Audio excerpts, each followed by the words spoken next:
She asked, hijab, isn't that oppression? No, it's not oppression, it's covering. The women covering their heads or covering their bodies is not an oppression. Their husband didn't tell them to do that.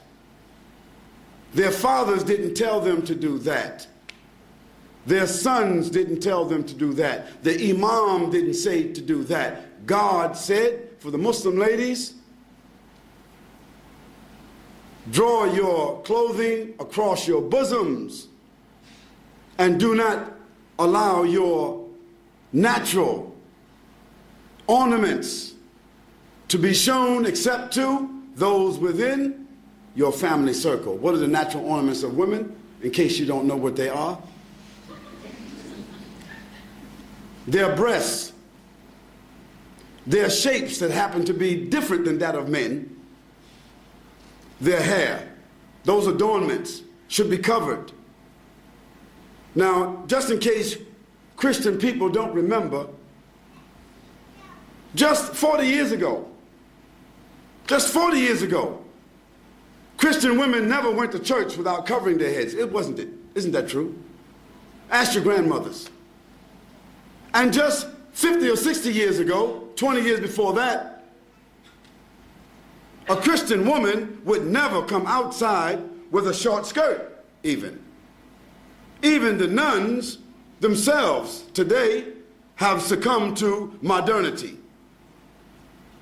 Because the nuns who committed themselves to the church and a religious life, how did they dress? They're not Muslims. They covered themselves. They covered themselves with an outer garment, and nothing on them was seen except the face and the hands.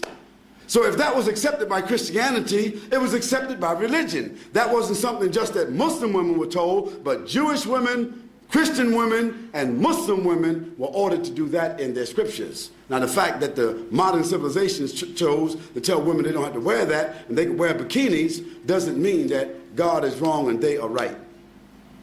Now for the Muslim lady, the wearing of the hijab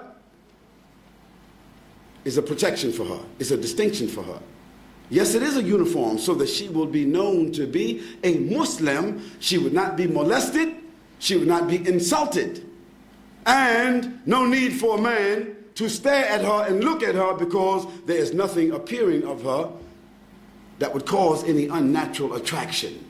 Therefore, it is more than likely she can come and go with decency and dignity, and that her natural ornaments will not create an inordinate liability for her, like so happens when you see women wearing jeans and clothing that seem as if they painted it on themselves. Now all you have to do is look at these two women, and you can see the problems that exist. Now of course, it doesn't mean that every woman that doesn't cover herself completely, it doesn't mean that she's immoral. It doesn't mean that. But the Qur'an gives to the Muslim women what we consider to be an ounce of prevention is worth what? What is it called? An ounce of prevention is worth what? A pound of cure. So just like any one of you, if I asked you, what's your PIN number? You wouldn't tell me. If I came to visit you in your house, you wouldn't have your certificates of deposit in front of me. You wouldn't have your jewels in front of me. You wouldn't have your stack of money or your savings in front of me, distributed just because I'm a friend and everything should be transparent. No, you have those valuables in a place that is safe. Might be a bank, might be a safety deposit box. Well, that's just money. That's just tangible things. So don't blame us and don't blame God if he tells us that our mothers and our wives and our daughters, that they should be covered and in a safe place.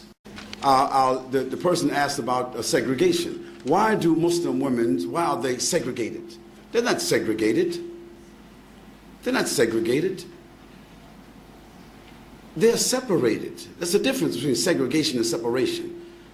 For instance, outside here, you have toilets that say male, female, don't you? Don't you? Why? Why shouldn't there just be a toilet? Because there are sensitivities that we as moral, decent, dignified, educated people accept. That there are sensitivities and privacy that the female would like to have as opposed to just walking into an open toilet. Now maybe in Amsterdam or some other places in Europe where they just have open toilets, it's different. But in most cases in the world, in most places in the world, they select to have a male and a female toilet. Why? Because there's the inherent inclination of human beings to provide sensitivity for women and sensitivity for men.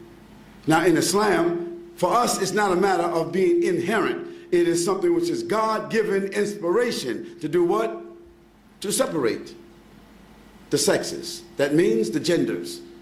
Doesn't mean absolute separation, like we can't see each other, we can't talk to each other, but generally, my wife just doesn't, I don't go to another man's house and I just sit down with his wife and dance with his wife, and he sit down and dance with my wife, and this is just a matter of friendship.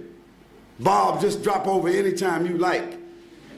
Okay? We don't do that. No, I come to visit Bob or Abdullah. Abdullah's wife comes to visit my wife.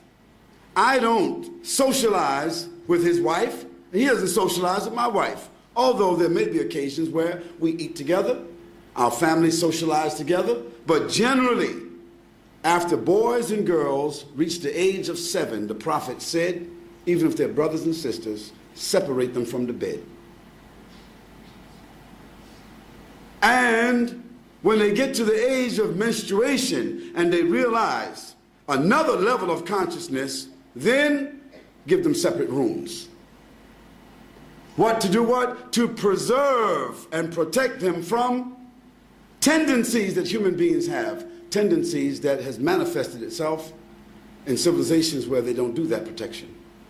So we are obeying Almighty God. That's what we're doing.